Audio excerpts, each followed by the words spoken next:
Hemen hemen herkes horlar.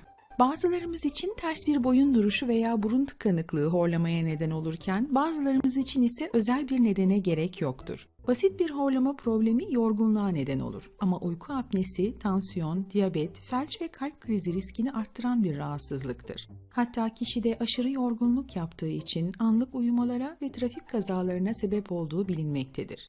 İsterseniz horlamadan rahatça uyumanızı sağlayacak sağlık tavsiyelerine hep birlikte göz atalım.